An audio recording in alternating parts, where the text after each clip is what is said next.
Oke, halo teman-teman semuanya, ketemu lagi. Nah, sekarang ini adalah di part 2, chapter 9, Inventory Valuation. Kita masuk ke metode valuation yang kedua, yaitu adalah Gross Profit Method of Estimating Inventory. Ya, ini bagaimana kita mengestimasi nilai ending inventory, tapi dengan menggunakan metode gross profit, gitu ya. Nah, ada beberapa asumsi yang akan kita pakai di sini, atau asumsi dasar lah ya, yang akan kita pakai dalam metode gross profit ini. Yang pertama itu adalah beginning inventory ditambah dengan purchase, ini adalah net purchase ngomongnya ya, ditambah dengan net purchase itu equal sama total goods to be account ya, atau eh, nilai inventory yang harus kita bukukan gitu ya. Jadi pokoknya berapa yang di awal sama berapa yang dibeli harusnya itu semuanya masuk ke dalam pembukuan kita. Nah, terus goods not sold must be on hand. Jadi anggapannya inventory kalau yang nggak terjual harusnya masih ada di kita. Nggak pakai istilah nitip-nitip di gudang orang gitu ya, nggak pindah tangan. Ini masih hak kita ya untuk inventory-nya. Terus yang ketiga, sorry, the sales reduce cost. Penjualan akan mereduce cost inventory kita deduct from the sum of the opening inventory plus purchase. Nah, jadi anggapannya kayak kita ngitung COGS itu adalah ketika kita melakukan penjualan, pasti itu akan mengurangi inventory kita. Inventory yang dikurangi itu apa? Dari opening inventory ditambah dengan purchase. Oke, nah nanti terakhirnya kita akan punya namanya ending inventory di pembukuan kita. Ya, jadi itu beberapa asumsi yang akan kita pakai untuk gross profit method ini. Oke, nah sekarang kita lanjut. Oke, di sini ada contoh seperti biasa. Kalau accounting nggak pakai contoh, sama kayak makan nasi, makan Indomie nggak pakai bumbunya kali. Oke, nah jadi teman-teman pokoknya intinya kalau nggak pakai hitung-hitungan nggak seru lah ya kalau accounting itu. Nah sekarang kita bikin seru sedikit dengan contoh. Oke, di sini ada Cetus SE. Sebentar, warnanya nggak menarik. Cetus SE. Dia itu punya beginning inventory 60.000 ya. Dan dia membeli 200.000. Sama-sama pada harga cost. Oke, ini nggak pakai net realizable value, nggak pakai fair value atau apapun, dia pakainya cost. Berarti berapa yang dibeli saat itu yang dicatat ya. Selling price amount-nya itu adalah 280. Gross profit-nya 30%. Ya, nah sekarang kita ngitung ending inventory-nya berapa. Oke, ending inventory-nya berapa? Nah, caranya itu adalah pertama, beginning inventory-nya kita catat dulu, 60.000. Purchase-nya ini net ya, kalau misalnya nanti tiba-tiba ditambahin soalnya misalnya contohnya purchase-nya sekian, ada freight in, ada return, ada discount. Nah, jadinya berapa gitu kan. Pokoknya di sini adalah net purchase at cost, 200.000 ya. Jadi goods available for sale atau inventory yang tersedia atau barang yang tersedia di gudang itu adalah 260.000. Ini ditambah ya. Nah, terus dia bilang selling pada harga price itu adalah 280. Pokoknya kita tahu aja sellingnya itu adalah 280. Terus gross profitnya adalah 30% dari 280. Jadi gross profitnya itu adalah 884.000. Nah, kalau rumus biasa harusnya nih ya, kita mulai dari sales, sales dikurang COGS sama dengan gross profit. Gross profit. Sebentar, saya tulis lebih rapi ya. Sama dengan gross profit. Ya. Nah, sekarang gross profit-nya itu udah diketahui. Kita mau cari COGS-nya kan, karena kita mau tahu ending inventory. Sedangkan ending inventory itu rumusnya adalah goods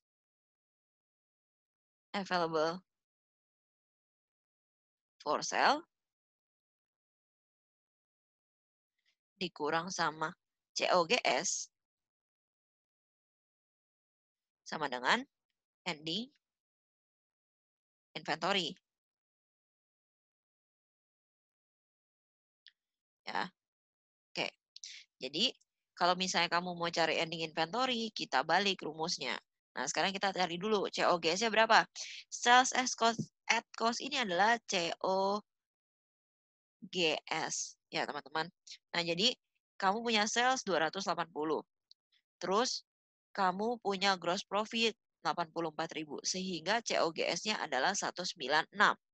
Nah, kita mau cari ending inventory-nya berapa? Ending inventory-nya berarti goods available for sale dikurang sama COGS dapatnya ending inventory. Nah, ini adalah ending inventory. Ya, jadi gampang caranya kita hitungnya bukan dari inventory-nya, tapi dari si COGS-nya. COGS-nya berapa, awal kita punya barang berapa, terus COGS-nya berapa sehingga tahu ending inventory-nya berapa gitu ya. Kita balik sekarang posisinya. Nah, terus sekarang masalahnya ini enak nih. Kita udah dapat 30%, dikasih tahu 30%. Kalau misalnya kita nggak dikasih tahu, berarti kita harus ngitung sendiri. Ya, kalau kita tidak dikasih tahu percentage of gross profit-nya, kita harus ngitung sendiri. Dan gross profit itu pasti dari sales. Ya, gross profit sama dengan gross profit percentage dikali sama sales. Jadi ini adalah percentage of sale, ya. Percentage of sale. Jadi yang kita cari itu adalah percentage of sale. Oke. Nah, kalau dikasih tahu gampang, kita tinggal ngitung aja. Tapi kalau tidak dikasih tahu berarti kita harus ngitung nih, ngitung sendiri. Nah, cara ngitungnya gimana? Oke, saya coba jelasin ya teman-teman gimana cara ngitungnya. Nah, di sini ada contoh. Oke. Nah, tadi percentage of sale di sini disebut sebagai percentage of retail. Ya, percentage of retail. Jadi, tadi saya sebutin ada percentage of sale. Nah, itu sama dengan percentage of retail. Ya. Nah, sekarang dikasih contoh nih. Kalau misalnya kita punya barang, cost-nya itu adalah 10. Sorry, 15. Cost-nya 15, selling price-nya itu adalah 20. Gross profit-nya 5. Tadi kan enak ya tinggal dikasih tahu gross profit at retail-nya itu adalah 30%. Kalau sekarang kita dikasih tahu cost 15, sale 20, profitnya itu adalah 5 atau markup ya. Profit atau markup 5. Nah, sekarang kita mau cari. Ada dua ya teman-teman, ada dua percentage. Yang pertama itu adalah percentage of retail, okay, atau percentage of selling price yang dari selling price sama ada dari cost. Jadi ada dua. Nah, cara ngitungnya adalah markup, markup si 5-nya, si profitnya, atau saya tulisnya lebih singkat gini kali ya. Profit, profit yang kamu inginkan, dibagi sama harga jual. Oke, dibagi sama harga jual, itu sama dengan percentage at retail. Ya. Nah, kalau di sini dicontohin, markup-nya atau profitnya kan 5. Harga jualnya 20, sehingga dia dapat 25% dari harga retail. Nah, ini udah bisa langsung kita pakai nih kalau udah at retail. Tapi kalau misalnya ternyata kita dapatnya adalah at cost, kita harus convert lagi. Oke. Nah, cara dapat at cost itu adalah dari markup-nya dibagi cost. Nah, jadi gampangnya gini, kamu mau nyarinya apa dulu nih? Misalnya contohnya, anggap ya kita tidak dikasih si selling price-nya. Berarti kita hanya bisa nyari ini. Oke.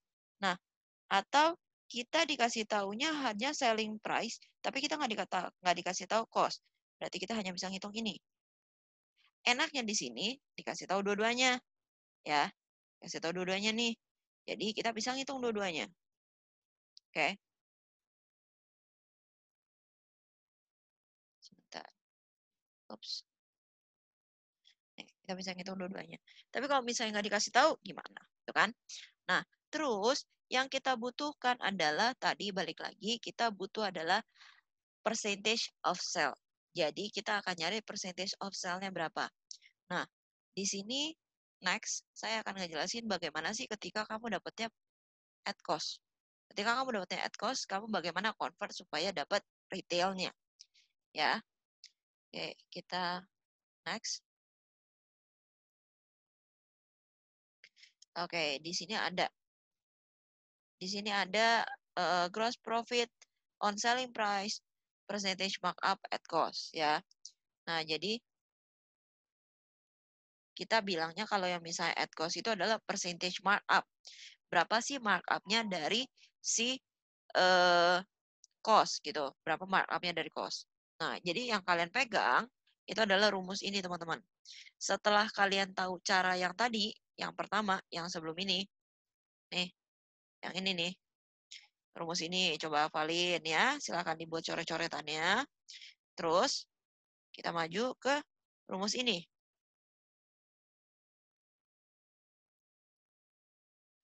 Oke. Nih, sorry. Dua-duanya aja ya supaya langsung nih. Nah, kalau percentage of selling price pasti lebih kecil dibandingkan markup at cost ya. Jadi contohnya di sini. Kalau misalnya udah tahu gini, sebenarnya kita udah nggak harus nyari lagi sih. Ya, kalau udah tahu given 20, ya udah nggak usah nyari. Kenapa? Kita nyari gross profit on selling price. Ya, kalau udah given gini udah nggak usah nyari.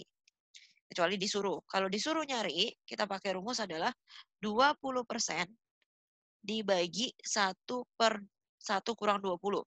Kalau dari selling price, ya clue-nya, dari selling price ke cost, pakainya kurang. Oke, nih ya, pakainya kurang. Jadi, dia hasilnya pasti di sini pasti lebih besar sih. Ya, pakai ini aja supaya lebih enak.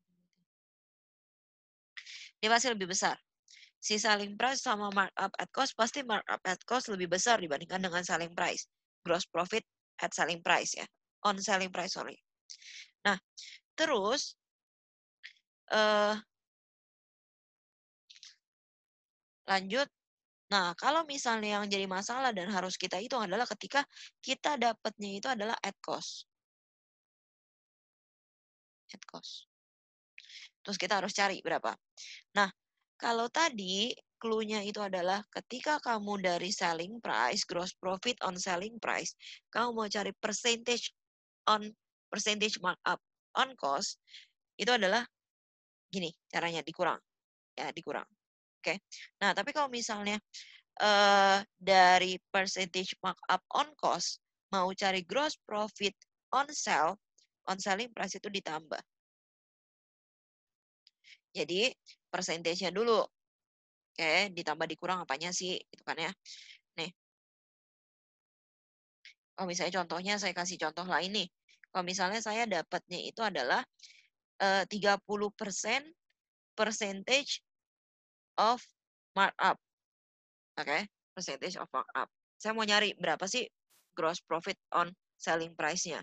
Itu adalah 0,3 dibagi 0, sorry, dibagi 1 kurang 0,3. Cara ngitungnya gini.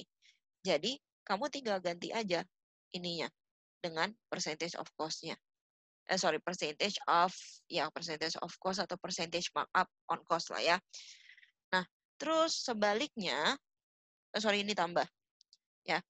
Kalau ini udah dapetnya markup-nya atau yang cost-nya ya.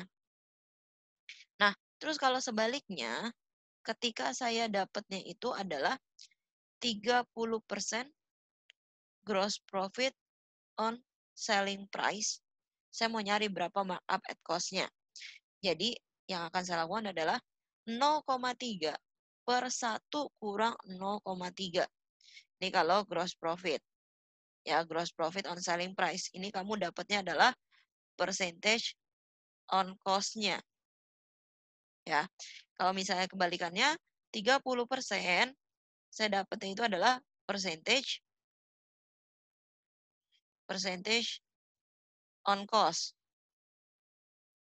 Terus habis itu saya mau nyari berapa gross profit selling price-nya, on selling price. Ya, itu adalah caranya 0,3 per 1 tambah 0,3. Oke, nah itu. Jadi teman-teman, hati-hati sama persentase-persentase ini ya. Jadi hati-hati sama persentase-persentase ini, karena yang kamu butuhkan sekali lagi itu adalah gross profit on selling price. Enak ketika kamu udah dikasih, tinggal kamu pakai. Tapi kalau misalnya belum dikasih, berarti kamu harus nyari. Ya, oke. Saya yakin bisa sih ya. Kita lanjut teman-teman ke contoh latihan. Oke, ini diambil dari contoh latihan E9.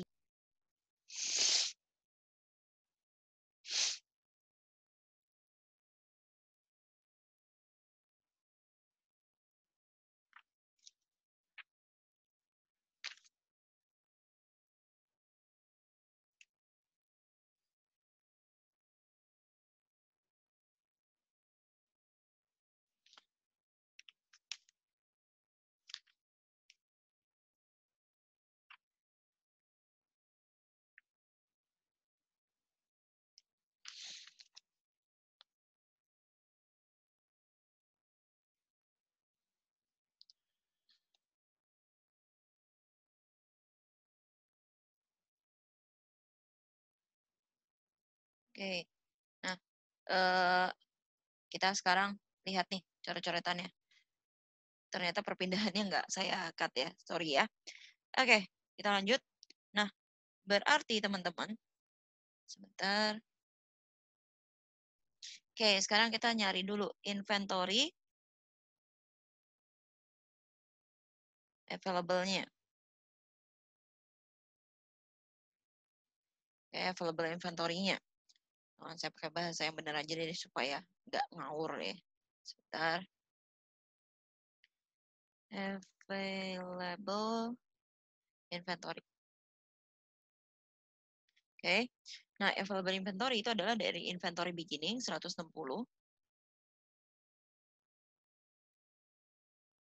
Sebentar. Inventory beginning 160 ditambah sama purchase. Purchase itu adalah ini purchase-nya yang net ya. Purchase-nya adalah 640 ditambah sama freight in. Freight in-nya itu adalah 30.000 dikurang sama purchase discount 12.000. Oops. Oke, total goods available-nya itu adalah 818. Oke. Nah, terus kita cari sell-nya berapa? Selling. Sales-nya itu adalah 1 juta dikurang sama sales return 70.000. Jadi di sini sales-nya itu juga yang apa namanya? Yang net ya. Jadi di sini ada 930. Nah, yang A, ini kita ngerjain yang A dulu ya. Yang A itu adalah dikasih tahu kalau misalnya percentage of sale, gross profit nih, gross profit percentage of sale ini A, itu adalah 25%. Oke, 25% dari 930. Oke, dapatnya itu adalah 232.500. Ya. Terus kita sekarang nyari ending inventory-nya. Estimate ya. Ingat ini hanya estimasi. Ini enggak bukan benar-benar ending inventory yang ada ya. Estimate sorry.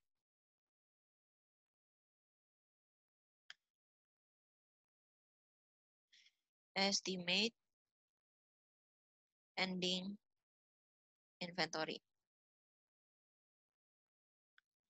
sama dengan 818 dikurang sama selling. Oke.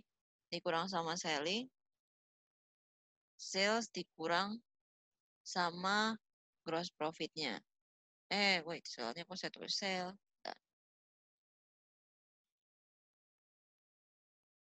Oke. 930 selling-nya dikurangin sama 232.500. Oke. Nah, kita dapat angka 120.500. Ya. Jadi inventory available-nya dikurangin sama ini. Sell dikurang sama gross profit-nya. Karena ini adalah COGS. Sekali lagi teman-teman, ini adalah COGS. Ya, jadi kita dapat ending inventory. Nah, sekarang yang B. B, kita punya gross profit percentage on cost. 25%. Kalau kita convert, itu adalah percentage gross profit percentage on sale itu adalah 0,25 bagi 1 tambah 0,25. Ya, itu hasilnya adalah 20%. Nih yang kita cari. Ya, terus itu kita lanjut dengan cara yang sama. Gross profit off sale atau on sale itu adalah 20% dikali 930. Ini dapatnya adalah 186. Ya. Terus kita cari estimate ending inventory.